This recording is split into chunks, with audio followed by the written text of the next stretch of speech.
Borobudur itu menurut saya adalah peninggalannya justru kerajaan Nabi Sulaiman. Ada bukti. Persiapkan kata-kata Bu. Ada banyak bukti. Bukti apa? Dalam kisah agama ya, kisah agama Islam, Nabi Sulaiman itu meninggal, tidak ada satupun yang tahu, bahkan jin-jin yang ketika dia suruh membangun sebuah bangunan besar. Dalam agama itu, Nabi Sulaiman itu kan dia berdiri dengan tongkatnya, dia mati tidak ada satupun yang tahu sampai rayap memakan tongkatnya. Patah baru kemudian dia jatuh. Baru semua yang dia suruh tadi, yang dia pesuruh dia, jin-jin ini kabur. Meninggalkan bangunan di ujung yang belum selesai. Kalau kita lihat Borobudur, di ujung atasnya itu stupanya tidak selesai. Di dalam Al-Quran juga ada menceritakan kisah Sulaiman mendapat Nabi Sulaiman mendapat semuanya itu dari Nabi Daud. Kitab Zabur, bla bla bla bla itu. Itu kalau lihat di relief Borobudur, Anda sudah pernah naik Borobudur dong pastinya. Lihat di relief Borobudurnya tuh. Ada kisah burung mengirimkan surat, ada gambar raja duduk di atas singgasana, di bawahnya ada peti, kotak, dan kitab.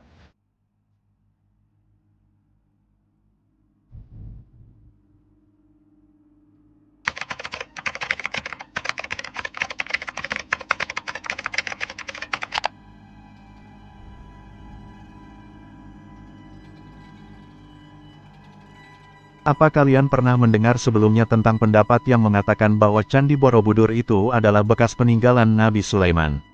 Pendapat itu pertama kali viral ke hadapan publik di sekitar tahun 2017-an, di mana seorang ahli matematika Islam yang juga seorang dosen bernama Fahmi Basya merasa yakin jika Borobudur adalah bekas peninggalan Nabi Sulaiman. Namun pendapatnya itu bukan sekedar omong kosong yang tak beralasan. Fahmi Basya menyebut ada beberapa bukti ilmiah yang sejalan dengan cerita Nabi Sulaiman dalam Al-Quran, seperti dalam surat Saba ayat 13 bahwa ada patung atau relief yang dibuat oleh para jin pembantunya Nabi Sulaiman. Konon patung dan relief inilah yang masih bisa dilihat sampai sekarang di Candi Borobudur. Lalu pertanyaannya, mengapa hal itu disangkut pautkan ke relief yang terukir di Borobudur?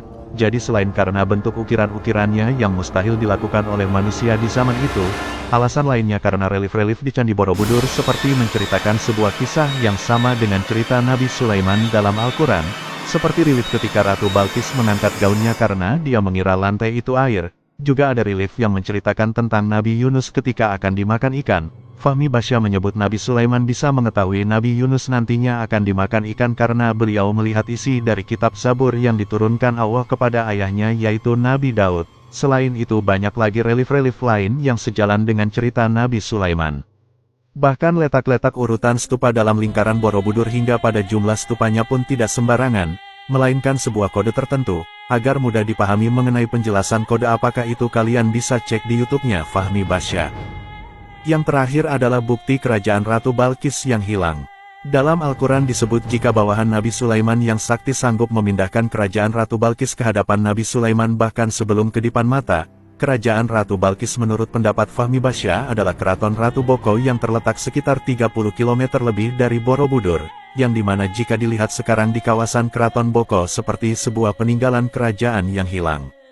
Di mana pintu gerbang kerajaan masih terlihat jejaknya, sementara di dalamnya kosong, atau kerajaan yang hanya berpintu gerbang namun isi kerajaannya seperti kosong entah kemana. Nabi Sulaiman mungkin menetap di Palestina atau di kawasan negara Timur Tengah, namun dengan kemampuan beliau yang mampu mengontrol angin bisa saja beliau singgah kemana saja dengan sekejap sesuai keinginan untuk mengontrol rakyatnya di seluruh dunia.